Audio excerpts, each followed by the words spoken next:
ke-192, dijenguk ibu dan mertua. Pagi ini Cindy yang sedang hamil besar itu muntah-muntah lagi. Padahal sudah cukup lama ia tidak pernah morning sickness. Bahkan ia juga tidak ingin makan makanan apapun. Azmi yang khawatir itu menghubungi orang tuanya dan juga mertuanya. Karena ia tidak tahu harus berbuat apa. Sebab kehamilan Cindy sudah besar. Ingin dibawa periksa ke dokter, Cindy menolak. Ia ingin tiduran saja di rumah. Untungnya ini hari Minggu. Azmi sedang libur mengajar. Jadi ia bisa menjaga istrinya. Beberapa saat kemudian, terdengar suara ketukan pintu yang cukup berisik, disertai dengan suara salam. Cindy yang sedang pusing itu langsung menutup kedua telinganya, karena merasa terganggu. "Mas, itu siapa sih? Kok heboh banget ngetuk pintunya?" gerutu Cindy, karena ia tidak tahu jika Azmi mengabari orang tuanya. "Kayaknya ibu sama ayah itu, sayang," jawab Azmi, tapi Cindy tidak mendengarnya, karena kupingnya sedang ditutup. "Mas ke depan dulu ya, mau bukain pintu." Azmi berjalan menuju ruang tamu. Ceklek. "Waalaikumsalam," ucap Azmi membalas salam mereka tadi. Bu Sari yang masih di depan pintu sudah celingukan, karena mencari keberadaan anaknya.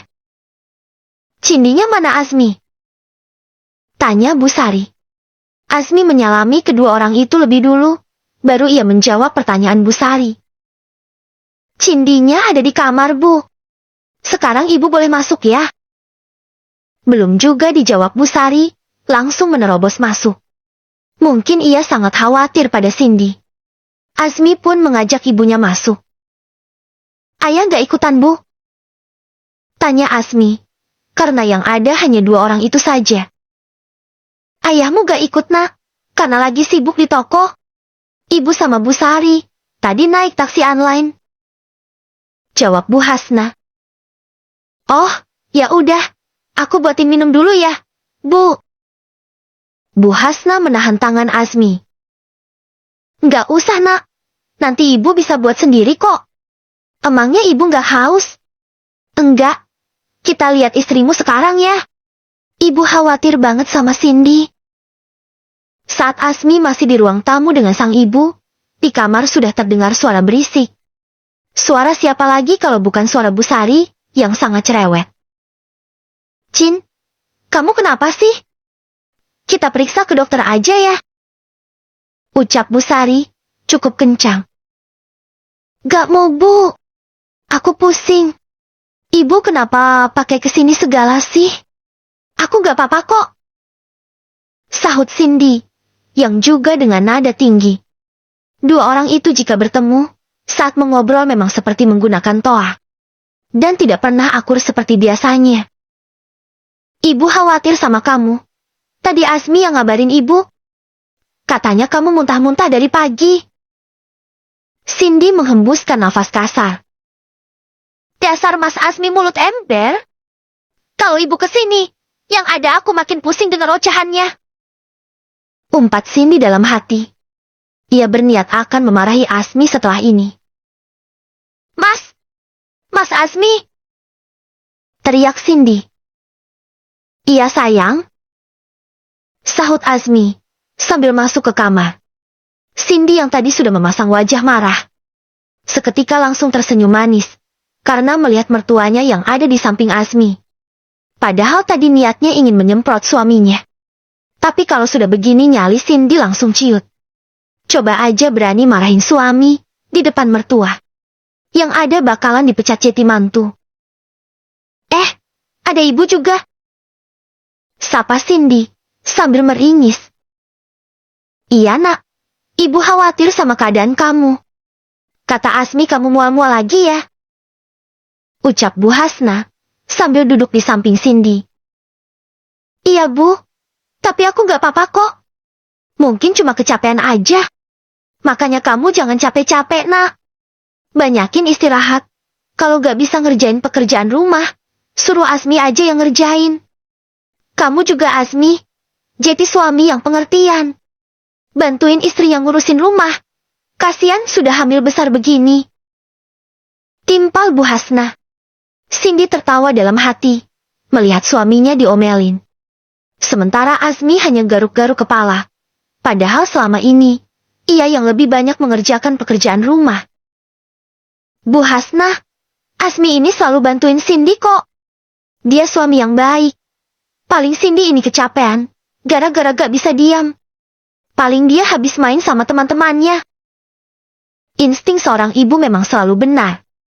Cindy kecapean gara-gara kemarin main ke rumah Mila. Ditambah lagi, tadi malam ia sempat jalan ke taman dengan Azmi. Itu pun atas permintaan Cindy, karena ingin merasakan malam mingguan bersama pasangan. Mungkin saat ini, ia masuk angin, gara-gara tadi malam terlalu lama di luar. Cindy menatap sinis ibunya. Dasar, ibu gak pernah berubah. Dari dulu Mas Azmi mulu yang dibelain. Batinnya. Siapa tahu aja, Bu. Dia kecapean gara-gara ngurusin rumah. Soalnya di rumah Azmi tuh gak pernah ngapa-ngapain. Gak mungkin, Bu. Saya kenal betul seperti apa anak saya. Cindy ini anaknya pemalas. Yang ada pasti Azmi yang lebih capek. Sahut Bu Sari kekeh. Dua orang suami istri itu hanya bisa saling memandang satu sama lain. Karena orang tua mereka sama-sama menjelekkan anak masing-masing di depan besan. Udah Bu, jangan berantem. Ini semua salahku kok. Kemarin aku bawa Cindy jalan-jalan malam hari. Ucap Azmi menengahi. Lebih baik ia yang mengaku bersalah, daripada dua orang tua ini, ujung-ujungnya berantem. Bu Hasna menatap tajam Azmi. Kamu bawa dia kemana, nak? Istri lagi hamil kok dibawa keluar malam sih? Ke taman, Bu. Sahut Azmi keceplosan. Ini pasti Cindy yang ngajak, Bu. Azmi gak mungkin suka nongkrong di taman. Pasti anak saya ini yang minta jajan sambil nongkrong di sana. Kok jadi begini sih? Dari tadi main salah-salahin anak masing-masing. Batin Azmi. Selama ini ibunya tidak pernah kesini bersama Bu Sari. Biasanya setiap kesini, selalu di waktu yang terpisah. Tapi sebenarnya dua ibu-ibu itu sudah sangat akrab, karena mereka sama-sama berjualan di pasar. Bu, udah, aku pusing. Kepalaku berasa dihantam palu ini. Udah ya ribut-ributnya. Kau tegur Cindy, karena sudah tidak tahan lagi. Rasanya kepalanya sudah hampir meledak. Lagian ini ibu-ibu nengokin orang sakit, malah adu mulut. Bu Sari dan Bu Hasna langsung diam. Mereka baru teringat dengan niat awalnya ke sini, bahwa ingin menjenguk Cindy. Maaf ya, Nak. Kami gak bermaksud bikin kamu makin pusing. Ucap Bu Hasna, tidak enak. Ya udah, Bu. Daripada kita ribut-ribut, mending kita masak aja yuk ke dapur. Ajak Bu Sari. Kemudian mereka beranjak keluar dari sana. Sedangkan Azmi ditahan oleh Cindy. Mas, kenapa sih? Pakai kabarin ibu segala.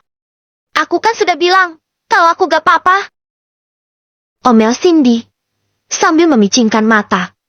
Anak ini memang sangat berani pada suaminya. Maaf sayang, habisnya Mas takut kalau kamu kenapa-napa. Azmi duduk di samping Cindy, lalu ia memijit pelan kepala istrinya. Gak usah marah-marah lagi ya sayang, nanti kepalanya makin pusing. Mas Azmi nyebelin. Sungutnya, lalu rebahan lagi di kasur. Sepertinya Cindy sangat kesal pada Azmi, karena ia justru merasa terganggu dengan keberadaan para ibu-ibu itu. Azmi hanya diam. Ia pasrah disalahkan oleh istrinya. Baru saja Cindy mulai merasa tenang dan memejamkan mata. Ceklek. Pintu kamar mereka dibuka lagi dari luar. Cin, di kulkasmu kok gak ada apa-apa? Cuma ada cabai rawit doang. Kamu belum belanja ya? Tanya Bu Sari dengan nada tinggi. Cindy terpaksa membuka matanya lagi dan melotot ke arah Azmi yang sedari tadi memijit kepalanya. Iya Bu, saya sama Cindy belum sempat belanja. Jawab Azmi sambil meringis karena ia tahu Cindy semakin kesal padanya. Ya udah, kalau gitu ibu mau belanja dulu. Biar saya antar ya bu, pasar di sini lumayan jauh. Tawar Asmi. Ayo, sekarang. Kamu di rumah dulu sama Bu Hasna ya, Cin. Ucap Bu Sari, sambil berjalan keluar kamar. Mata Cindy langsung mendelik. Meskipun sudah lama menjadi istri Asmi. Namun ia masih canggung berdekatan dengan mertuanya. Bahkan selama menjadi istri Asmi, ia belum pernah menginap di rumah mertuanya. Ia menatap Asmi yang sedang memakai jaket. Mas, aku gak mau ditinggal. Ucap Cindy memelas. Asmi tersenyum, lalu mendekati istrinya lagi. Kenapa? Kamu takut ya berduaan sama ibuku? Cindy mengangguk. Iya, gak usah takut ya sayang. Ibuku baik kok. Lagi pula ibu itu sayang banget sama kamu. Sesekali ngobrol berdua sama mertua gak apa-apa ya sayang. Kamu kan menantu yang baik. Menantu kesayangan juga. Ya udah. Sahut Cindy pasrah, sambil menghembuskan nafas panjang. Akhirnya Asmi dan Bu Sari pergi ke pasar. Cindy pun ditemani oleh mertuanya di rumah. Rasanya ia gugup sampai ke ubun-ubun. Padahal mertuanya hanya duduk di sampingnya, dan menggantikan tugas Asmi, memijit kepalanya. Beginilah bocil yang terlalu overthinking. Kebanyakan nonton drama tentang mertua yang jahat. Padahal tidak semua mertua jahat. Masih ada banyak mertua yang baik di dunia ini. Ke-193, Istri Solehah. Di rumah Ihsan dan Yasmin. Pagi ini mereka juga kedatangan tamu. Seorang ibu-ibu yang berusia sekitar 35 tahun. Orang itu yang ingin menjadi pengasuh Aska dan Askia. Ihsan mendapatkan babysitter itu dari Biasi, karena mereka bertetangga. Ia sengaja tidak mengambil dari yayasan. Karena biasanya yang dari yayasan, susah nyari yang bisa pulang pergi, seperti permintaan Yasmin. Yasmin menatap wanita itu, dari ujung kepala hingga ujung kaki. Orang itu mengenakan gamis rumahan, serta hijab yang cukup panjang, dan tidak mengenakan makeup. Maaf sebelumnya, saya mau bertanya boleh? Ucap Yasmin memulai pembicaraan. Karena Ihsan tidak ada di sana. Dari tadi Ihsan diminta Yasmin, untuk berdiam diri di kamar saja. Ia tidak diperbolehkan menemui tamu ini. Yasmin ingin memastikan dulu, bahwa mbak-mbak ini sesuai dengan kriterianya. Boleh bu? Mau tanya apa? Jawab wanita itu sopan. Jangan panggil saya bu. Saya masih muda. Panggil Yasmin aja gak apa-apa. Tapi saya gak enak bu. Saya panggil mbak aja ya. Yasmin mengangguk. Karena rasanya sangat aneh, jika orang yang bantu-bantu di rumah memanggilnya dengan nama. Baiklah, saya mau tanya. Apakah mbak ini sudah menikah? Sudah mbak? Sudah punya anak? Wanita itu mengangguk lagi. Sudah. Sekarang anaknya sama siapa? Kalau mbak kerja, sama orang tua saya mbak. Kebetulan anak saya juga sudah remaja, jadi bisa ditinggal kok. Jelasnya. Orang ini tidak kaget lagi dengan pertanyaan-pertanyaan Yasmin. Karena sudah dijelaskan oleh Biasi, bahwa istri Pak Ustadz satu ini, agak di luar rata-rata. Yasmin mengangguk faham. Oke, mulai hari ini, Mbak boleh bekerja di sini. Tapi kerjaan Mbak, cuma bantu-bantu mengurus kedua anak saya yang masih bayi saja. Untuk urusan mencuci baju, beres-beres, dan masak-masak, itu saya saja yang kerjakan. Mbak fokus dengan urusan anak saya saja. Yasmin memang sedetail itu. Ia tidak rela jika ada orang lain yang mencucikan pakaian suaminya dan memasakkan makanan untuk suaminya. Meskipun gila-gila begini, tapi ia sangat sayang dan perhatian pada Ihsan. Apalagi sekarang ia sudah pulih seperti semula. Ihsan pun tidak diperbolehkannya lagi untuk mengerjakan pekerjaan rumah. Baik Mbak, sekarang anak-anaknya di mana? Sebentar, saya lupa nanya. Nama Mbak siapa? Gara-gara terlalu fokus memperhatikan orang itu, ia sampai lupa menanyakan nama. Nama saya Siti. Mbak? Ucapnya, sambil mengulurkan tangan. Yasmin pun menyalami tangan itu. Saya Yasmin, dan suami saya Ihsan. Kedua anak saya, Aska dan Askia. Saya sudah tahu kok, sama Ustadz Ihsan Mbak. Jawab Mbak Siti. Karena rumahnya juga tidak jauh dari sini.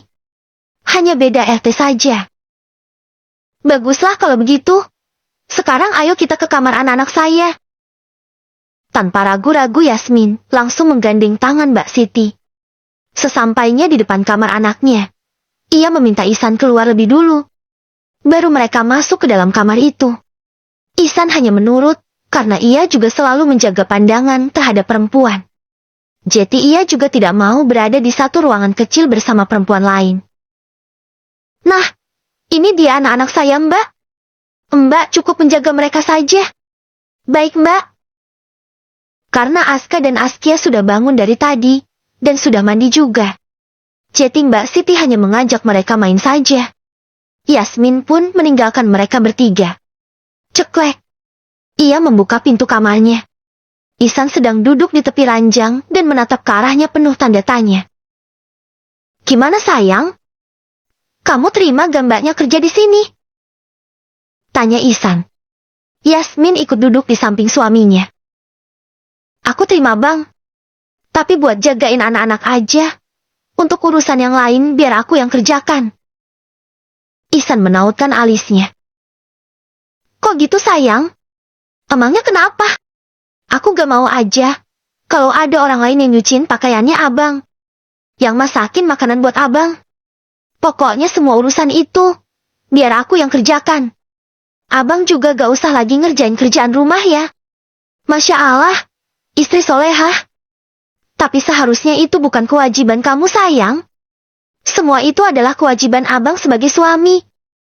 Kewajiban seorang istri itu hanya berbakti kepada suaminya. Tapi jika istri mengerjakan semua itu dengan ikhlas, maka akan mendapatkan pahala yang besar. Ucap Ihsan sambil menatap istrinya dengan mata yang berkaca-kaca karena menahan haru. Ia tahu Yasmin sangat mencintai dirinya. Yasmin meraih tangan Ihsan, lalu menggenggamnya erat. Walaupun itu kewajiban seorang suami, tapi alangkah lebih indah jika aku sebagai istri membantu abang. Anggap saja ini pengabdianku sebagai seorang istri.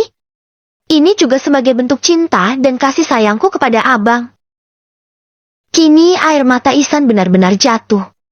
Hatinya sangat terenyuh mendengar ucapan Yasmin barusan. Terima kasih ya sayang.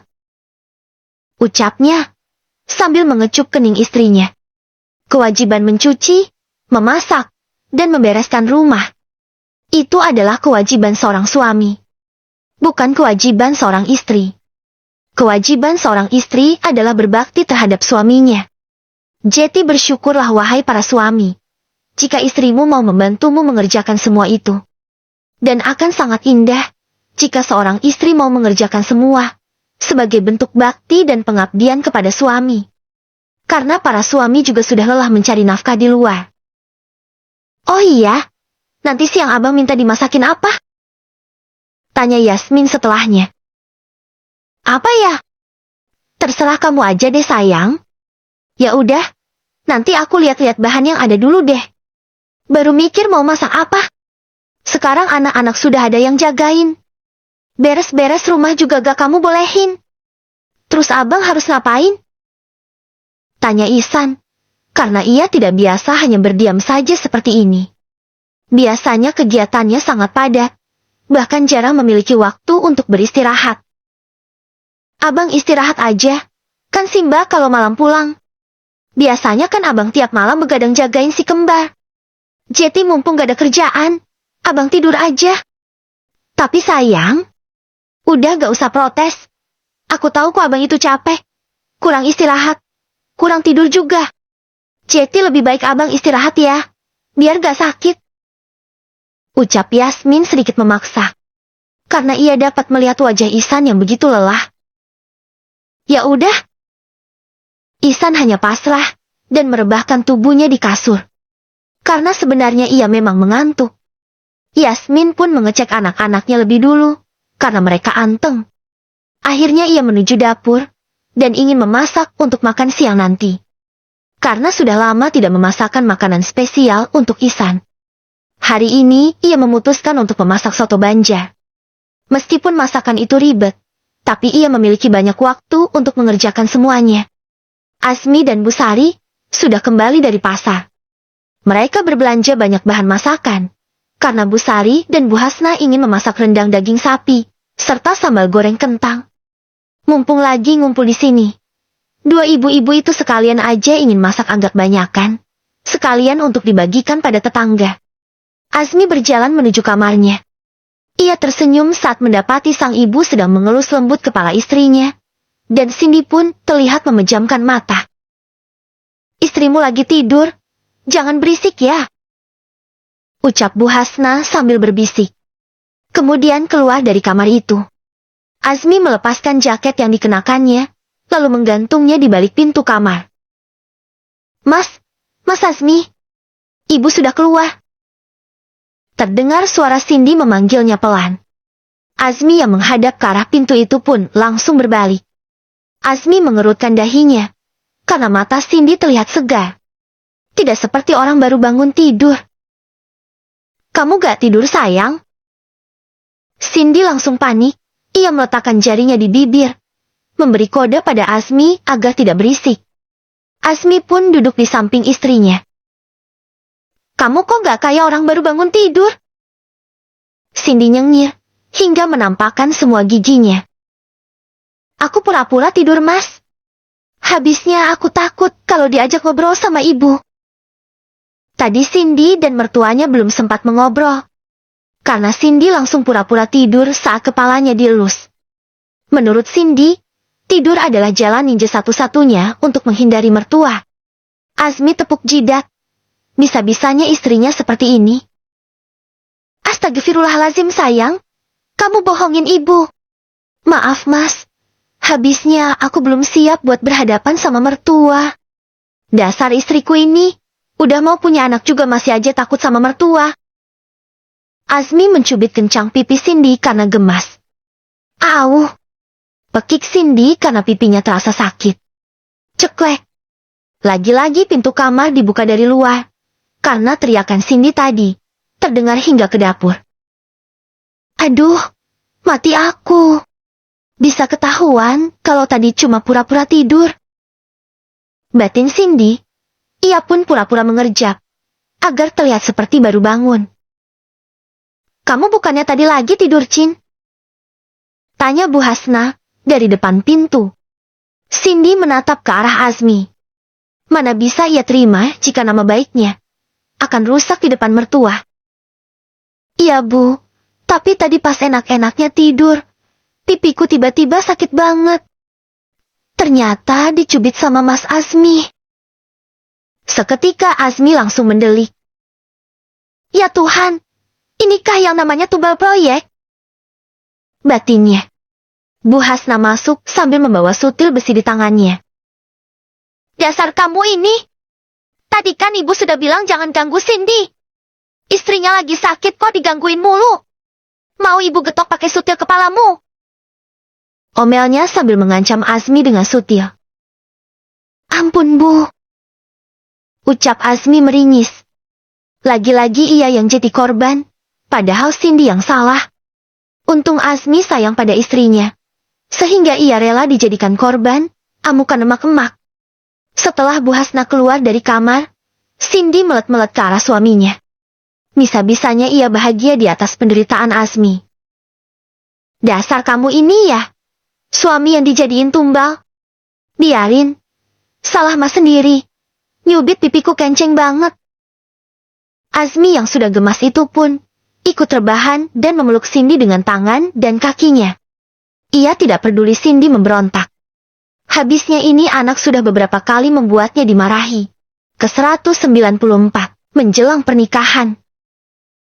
Beberapa minggu kemudian, hari ini Mila, Hanan, dan Hania sedang packing karena akan pulang ke rumah orang tuanya. Sebab acara pernikahan Hania dan Denny akan berlangsung besok hari.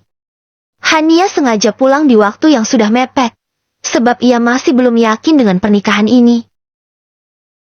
"Kamu sudah siap, Han?" tanya Hanan, yang sudah menunggu di ruang tamu. "Udah, Bang," sahut Hanya lemas. "Calon pengantin gak boleh lemes gitu ah. Semangat harus yakin ya, Dek. Jangan ada keraguan lagi. Abang bisa jamin kok.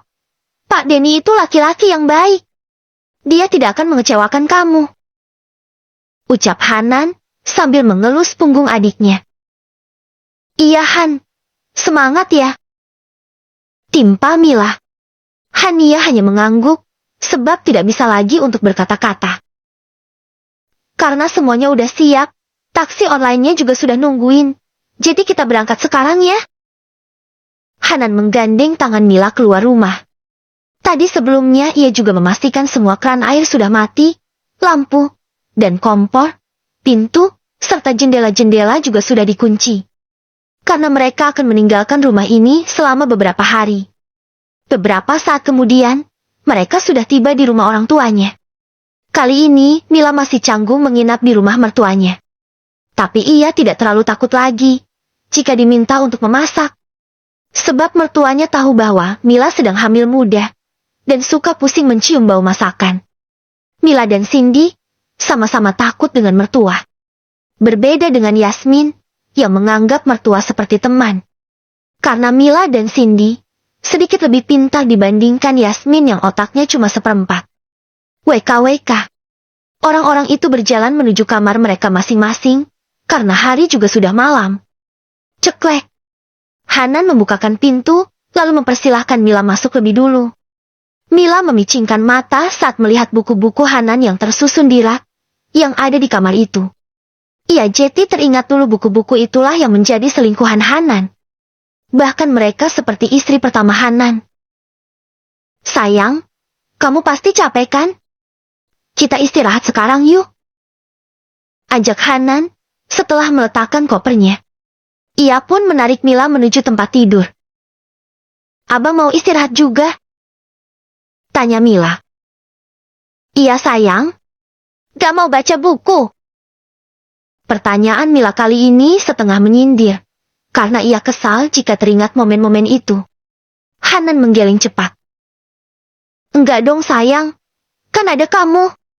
Abang mau tiduran aja sama kamu. Malas baca buku. Lagian abang juga sudah capek." "Oh, ya udah." Kemudian mereka rebahan di kasur, tangan Hanan pun langsung melingkar erat di perut istrinya. Saat ini ia sudah tidak peduli lagi dengan buku-bukunya. Ia lebih memilih untuk menghabiskan waktu di sini bersama istrinya. Sebab Mila adalah orang yang mampu menghilangkan traumanya. Di pagi harinya, mereka bangun di jam 3 pagi, karena ingin bersiap-siap untuk ke tempat acara. Kali ini acaranya diadakan di sebuah hotel mewah, karena orang tua Hanan yang memintanya. Padahal Hania hanya ingin acara yang sederhana saja. Bahkan gadis itu tidak menyebutkan nominal maharnya. Ia hanya meminta seikhlas dan semampu Denny saja, serta lantunan surah Ar-Rahman. Sebab Hania tahu, sebaik-baik wanita adalah yang paling ringan maharnya. Namun orang tuanya menginginkan pernikahan yang mewah, karena ini adalah pernikahan terakhir anak mereka. Untungnya Denny tidak keberatan, karena ia juga sudah mapan. Saat ini, Hania sedang di make up oleh Emwa. Ia juga meminta make up yang tipis dan natural saja. Ia juga hanya mengenakan gaun pengantin muslimah yang syari berwarna putih. Gaun itu sederhana namun tetap elegan. Bahkan di kepalanya hanya diberi hiasan mahkota kecil saja. Di jam 7 pagi, semuanya sudah siap, dan langsung ingin berangkat menuju tempat acara. Mereka pergi menaiki mobil orang tuanya. Semuanya pergi dalam satu mobil saja. Di jam 8 pagi, mereka pun sudah tiba di hotel tersebut. Padahal Denny menawarkan Hania untuk menginap di hotel itu dari semalam. Namun Hania tidak mau. Ia lebih memilih tidur di rumah saja. Bahkan Hania tidak ada melakukan perawatan apapun, layaknya seorang calon pengantin. Sebab ia dan Denny sudah sepakat bahwa pernikahan ini untuk membuat mereka saling mengenal lebih dekat dulu. Tidak langsung ada malam pertama, dan tujuannya pun semata-mata karena ibadah, agar tidak ada penyesalan di kemudian hari, jika yang mereka nikahi tidak sesuai dengan keinginan. Sambil menunggu acara dimulai, Hania duduk di ruangan yang sudah disediakan. Ia di sana ditemani oleh Mila. Sedari tadi, Hania terlihat meremas kuat jemarinya. Ia terlihat sangat gugup. Namun ini sangat wajar dirasakan oleh para calon pengantin. Yang menikah karena cinta saja, pasti gugup. Apalagi yang menikah tanpa cinta seperti dirinya.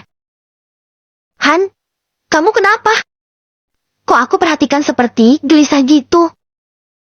Tanya Mila, sambil mengelus tangan Hania.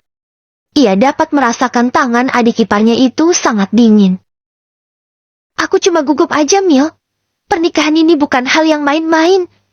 Tapi aku malah menikah dengan laki-laki yang baru ku kenal. Bahkan pernikahan ini tanpa didasari oleh cinta. Jawabnya lirih. Han, meskipun kamu belum mencintai Pak Denny, tapi dia sudah sangat mencintai kamu. Tapi ini terlalu konyol untuk Kumil. Rasanya aku seperti ingin masuk ke dalam sebuah rumah. Tapi aku sendiri tidak tahu, apakah rumah tersebut aman untuk dimasuki atau tidak. Menikah tanpa cinta itu bukanlah hal yang buruk, apalagi konyol. Percayalah, Han, jika ada dua pilihan, di antara kamu harus menikah dengan seseorang yang mencintaimu, tapi kamu tidak mencintainya. Atau kamu menikah dengan orang yang kamu cintai, namun dia tidak mencintaimu. Lebih baik kamu memilih untuk menikah dengan orang yang mencintaimu. Karena satu-satunya orang yang bisa kamu ubah, hanyalah dirimu sendiri, bukan orang lain. Setelah menikah nanti, kamu bisa belajar mencintainya dengan perlahan. Namun jika dia tidak mencintaimu, maka kamu tidak akan bisa memaksanya untuk mencintaimu. Ucap Mila sangat dalam. Sebab ia sudah merasakan menikah dengan Hanan yang tidak mencintainya. Itu sangat berat dan butuh perjuangan. Saat ini pun Hanan bisa mencintainya atas kemauan laki-laki itu sendiri, bukan atas dasar paksaan dari Mila. Sebab yang namanya cinta tidak bisa dipaksakan. Tapi Mil, masalahnya bukan hanya itu saja. Jika boleh jujur, aku masih ingin menikmati masa mudaku dan mengejar semua mimpi-mimpiku. Sudah ya Han, mungkin ini sudah takdirmu. Belajar untuk ikhlas. Aku yakin di balik semua ini, pasti ada rencana yang indah yang telah Allah persiapkan untuk kalian. Hania mengangguk. Ya Allah, aku yakin bahwa takdirmu ini jauh lebih baik dari segala yang aku inginkan. Tapi tolong bantu aku untuk memahami bahwa dirinya adalah anugerah terindah darimu. Gumam Hania dalam hati. Sementara di sebuah kamar hotel, ada seorang laki-laki yang sedang mengenakan baju pengantinnya. Ia berdiri di hadapan cermin sambil memperhatikan wajahnya sendiri. Masya Allah, aku tidak menyangka akan menikah dengan kamu secepat ini, Hania. Terima kasih karena kamu sudah mau menerimaku untuk menjadi imammu. Meskipun aku bukan laki-laki berilmu, tapi aku masih terus berusaha untuk memantaskan diri agar bisa menjadi pendamping yang seimbang denganmu.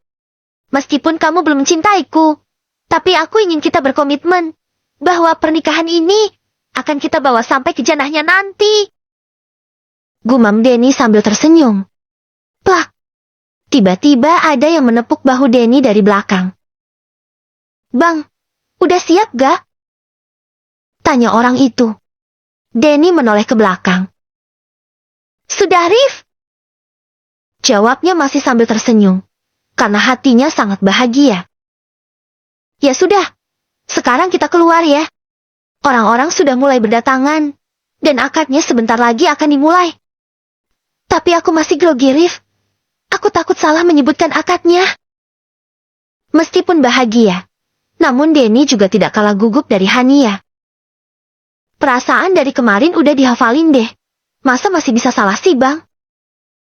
Denny mencita kepala laki-laki itu. Namanya juga lagi grogi. Ya bisa aja lupa.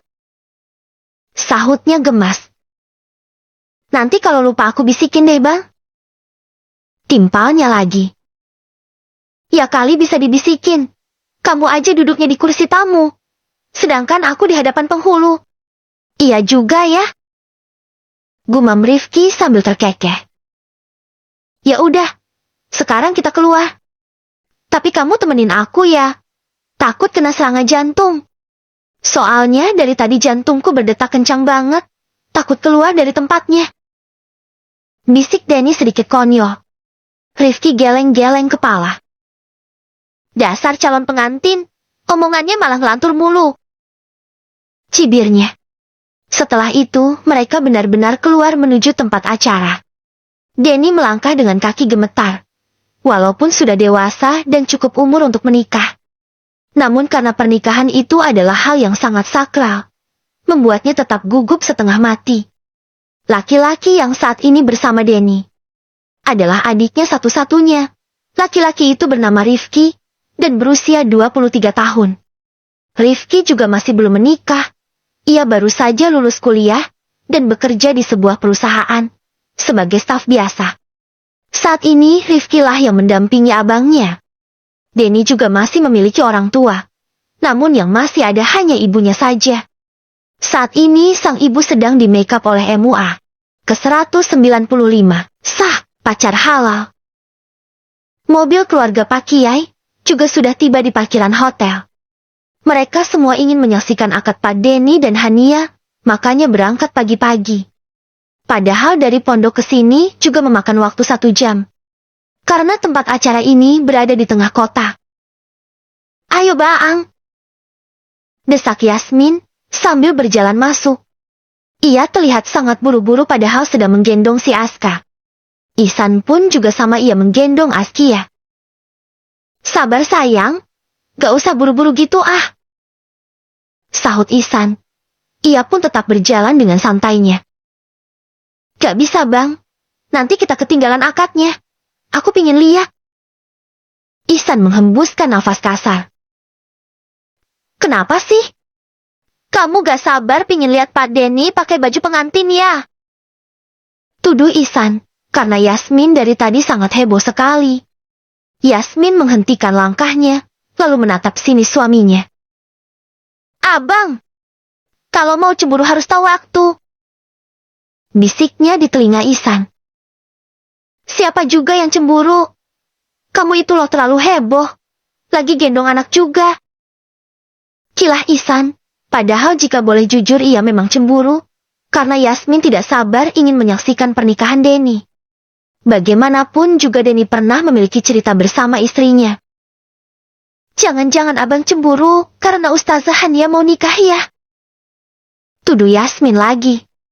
Ihsan menggaruk kepalanya yang tidak gatal.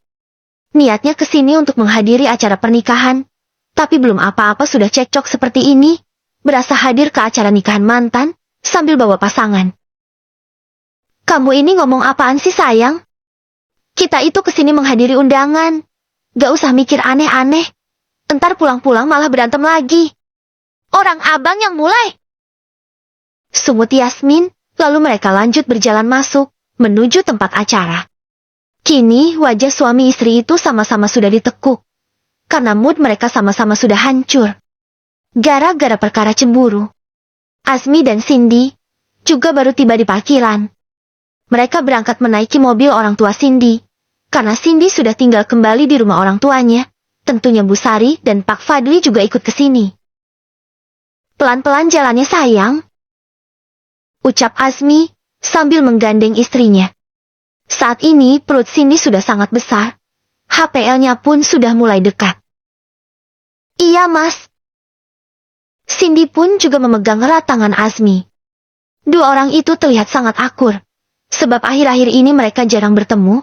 Karena Azmi tinggal di pondok. Sedangkan Cindy di rumah orang tuanya. Jadi Cindy sangat menempel pada Azmi. Karena ia juga rindu dengan suaminya itu. Kalau capek bilangnya sayang, biar kita istirahat dulu. Bisik Azmi lagi, karena berjalan menuju tempat akad cukup jauh, kalau dari parkiran.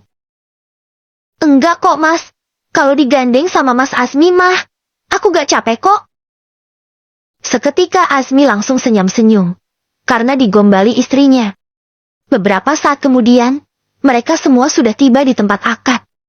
Cindy dan Yasmin pun duduk berdekatan di kursi yang sudah disediakan. Tidak lama setelah itu, pengantin pria pun sudah terlihat menuju tempat akad. Mata Yasmin dan Cindy tidak berkedip karena melihat Denny yang auranya sangat berbeda. Laki-laki itu terlihat begitu tampan, jauh lebih tampan dari biasanya. Masya Allah, Pak Denny tampan banget ya, Cin. Gumam Yasmin tanpa sadar. Iya, Yas. Orangnya beda banget ya. Sahut Cindy. Mereka tidak sadar jika para suami yang ada di samping matanya pada melotot. Bahkan lebih seram daripada kuntilanak. Sekalian aja ikut duduk di samping sana. Kali aja nanti pas akad yang disebut malah namamu. Sindir Ihsan. Yasmin menatap ke arah suaminya. Ia baru tersadar kalau dari tadi Ihsan melotot. Ia pun hanya bisa nyinyir kuda. Karena tidak enak. Gara-gara tertangkap basah memuji laki-laki lain. Maaf bang, aku cuma kelepasan. Gak usah melotot gitu ah.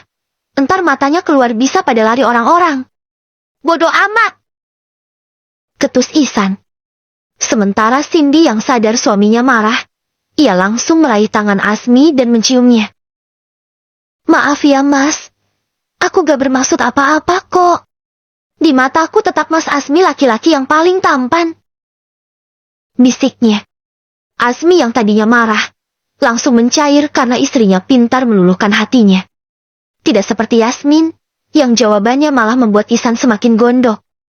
Tepat di jam 9 pagi. Acara akadnya pun dimulai. Sebelum akadnya berlangsung, Denny diminta untuk melantunkan surah Ar-Rahman lebih dulu. Sesuai dengan permintaan Hania. Saat Denny mulai melantunkan surah Ar-Rahman, Hania yang ada di ruangan khusus itu dapat mendengarnya. Ia merinding mendengar suara Denny yang begitu merdu. Meskipun Denny bukan ustadz, namun ia juga pintar mengaji. Tapi karena menjelang akad, Hania semakin gugup. Ia tidak berhenti meremas gaun yang dikenakannya. Selesai melantunkan surah Ar-Rahman, Pak Edem langsung menjabat tangan Denny, dan langsung membacakan akadnya. Tepat saat ia menghentakkan tangan Denny, laki-laki itu langsung mengucapkan akadnya. Saya terima nikah dan kawinnya Hania Zulaiha Amani binti Sahlan Edem Bagaskara dengan mahar tersebut dibayar tunai. Ucapnya di satu tarikan nafas. Sah! Sah! Sahut para saksi. Seketika Denny pun merasa lega. Ia juga tidak kuasa membendung air matanya. Hania pun juga sama. Ia meneteskan air mata. Entah ini air mata haru, atau air mata kesedihan. Mungkin beda tipis. Selamat ya Han. Sekarang kamu sudah sah menjadi istri dari Pak Denny. Ucap Mila, sambil memeluk Hania. Hania tidak menjawab. Ia bingung harus sedih atau bahagia. Beberapa saat kemudian, setelah rangkaian akad selesai, Hania diminta keluar untuk menemui suaminya.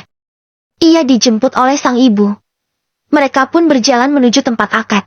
Mila juga ikut menggandeng adik iparnya. Hanan yang sedari tadi menunggu Hania keluar, seketika langsung panik. Karena melihat sang istri ikut menggandeng pengantin wanita. Yang pastinya akan ada banyak mata yang tertuju pada pengantin. Ia mendekat lalu mengeluarkan masker dari saku celananya, dan memakaikannya pada Mila. Pakai masker ya sayang, abang gak rela kalau ada yang menikmati kecantikan kamu. Bisiknya. Mila hanya mendesah panjang karena tidak bisa protes. Hanan posesifnya sangat luar biasa, sampai-sampai sudah menyediakan masker untuk Mila. Ia seperti ini karena Mila menggunakan makeup. Setelahnya mereka lanjut berjalan keluar, menuju tempat akad. Kaki Hania rasanya sangat lemas, bahkan jantungnya berdetak sangat kencang, saat melihat laki-laki yang sudah sah menjadi suaminya itu, menyambut kedatangannya. Masya Allah, kamu cantik sekali Hania. Seperti bidadari surga yang turun ke bumi. Batin Denny. Ia menatap istrinya itu tanpa berkedip. Bahkan detak jantungnya juga semakin kencang. Saat MC memintanya untuk mencium tangan Denny, Hania hanya pasrah. Dengan tangan gemetar dan berkeringat dingin, ia meraih tangan lakinya itu. Hania juga dapat merasakan tangan Denny yang dingin dan basah, sama seperti dirinya. Ia berusaha mengatur nafas, lalu mengecup lembut punggung tangan itu. Meskipun ia belum mencintai Denny, ia tetap mau mencium tangan suaminya. Karena Hania sadar, Saat ini surganya telah berpindah pada suaminya. Denny pun meletakkan sebelah tangannya di ubun-ubun Hania. Laki-laki itu terlihat memejamkan mata, sembari membacakan doa. Setelah selesai bersalaman, MC meminta Denny untuk mencium kening istrinya. Sebagai bentuk interaksi pertama, setelah menjadi pasangan suami istri. Nafas Hania sudah memburu, ia belum siap untuk disentuh oleh laki-laki. Rasanya ia ingin pura-pura pingsan saja, agar tidak menghadapi momen ini. Untungnya Hania tidak sekonyol Yasmin dan teman-temannya. Sehingga ia tetap berusaha menghadapi semua ini dengan tenang. Denny sudah mulai mendekatkan wajahnya ke arah Hania. Ingin rasanya Hania menahannya agar tidak melakukan semua itu. Namun apalah daya, menatap mata Denny saja ia tidak mampu. Cuk! Bibir itu sudah mendarat di keningnya. Ada rasa yang tidak biasa dirasakan oleh keduanya. Ya Tuhan, beginikah rasanya mencium pacar halal? Rasanya seperti kesetrum bulu babi. Batin Denny. Padahal bibirnya masih menempel di kening Hania. Gadis itu pun juga terdiam mematung, karena merasakan lembutnya bibir Denny yang menempel di keningnya. Dan terasa seperti ada sengatan listrik yang menjalar ke seluruh tubuhnya. Itu cium keningnya kok lama banget? Sindir Hanan yang berdiri di dekat mereka. Mentang-mentang baru pertama menyentuh perempuan, Denny sampai tidak mau melepaskannya lagi. Bahkan ia sambil membatin beberapa kali. Tapi karena sudah disindir, ia pun langsung menjauhkan wajahnya dari Hania. Dua orang itu pun sama-sama terlihat salah tingkah. Untung saja Hania menggunakan make-up, sehingga pipinya yang merona tidak terlihat. Alhamdulillah, sekarang kamu sudah menjadi pacar halalku Hania. Batin Denny setelahnya.